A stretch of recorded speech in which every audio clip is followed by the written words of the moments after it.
déjà un constat. Sur aucun marché dans le monde, la déréglementation n'a fonctionné plus de 10 ans. Il y a eu une déréglementation du taxi dans les années 30, on est revenu au bout de 7 ans sur ce sujet. Il y a eu 18 villes aux États-Unis qui ont déréglementé le marché du taxi dans les années 70, sur les 18, il y en a 14, il y en a 4 qui ont gardé un statut plus ouvert dans les années 70, donc ça a duré 10 ans. Le dernier cas, on le cite souvent, c'est l'Irlande, il y a eu une déréglementation en 2001, et ensuite on est revenu en arrière en 2008. Aujourd'hui, l'offre de taxi a perdu 45% des chauffeurs. Je dis aujourd'hui qu'il faut faire face aux réalités. La réalité, c'est que sur un marché qui ne souffre pas de zones de chalandise ou sur lesquelles on partage la chaussée, la voie publique, dès lors qu'on n'instaure pas une partie de la réglementation, on arrive à la loi de la jungle. Et ça, je le dis clairement, sans règle, c'est la loi de la jungle. Dans un pays qui souffre d'un chômage absolument chronique, où il y a un problème terrible d'accès à l'emploi ou au travail indépendant, pour des milliers et des milliers de jeunes.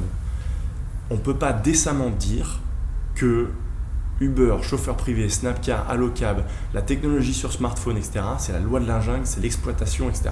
Je le conteste vivement, les chauffeurs leur parlent. Alors certes, oui, à une baisse des prix, il y a près d'une centaine de chauffeurs qui manifestent.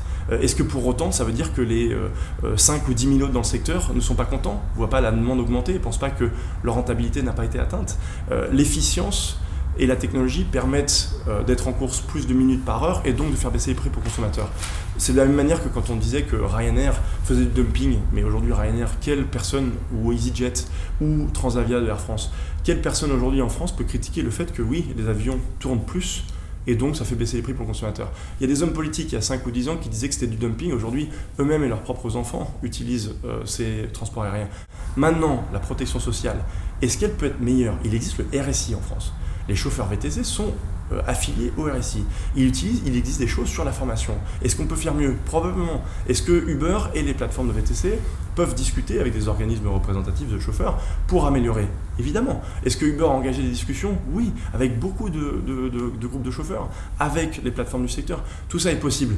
Mais de dire que la seule vision qu'on a du futur, c'est l'exploitation, l'esclavagisme pour certains, et le fait que... Vous caricaturez complètement mes propos. Vous avez parlé d'exploitation. Et de loi de la jungle. C'est pas la loi de la jungle, on est dans une perspective d'organisation de la société. J'ai dit que si on dérégule complètement, c'est la loi de la jungle. C'est ce que j'ai dit. Oui, et vous dites que c'est... Voilà. Maintenant, si vous êtes pour cette loi de la jungle et pour cette dérégulation, assumez-le. Mais si par contre vous êtes pour l'instauration d'une réglementation qui permet de trouver le bon équilibre, forcément, vous l'avez aujourd'hui non, puisqu'il y a une substitution réelle entre deux statuts. Et c'est bien ça. Il y a des milliers de licences de taxi aujourd'hui qui sont disponibles, qui peuvent permettre de créer des emplois durables.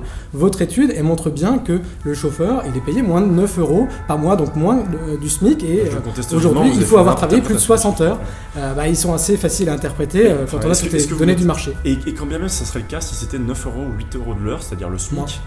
Non. C'est moins, avec les impôts et les taxes. Mais est-ce que vous ne connaissez pas des artisans boulangers en France qui travaillent 70 heures par semaine et disent oui, j'arrive à peu près 8 € ou 9 € par heure? Est-ce que cette source de travail, encadrée par le RSI, encadrée par une réglementation qui existe déjà, est mauvaise?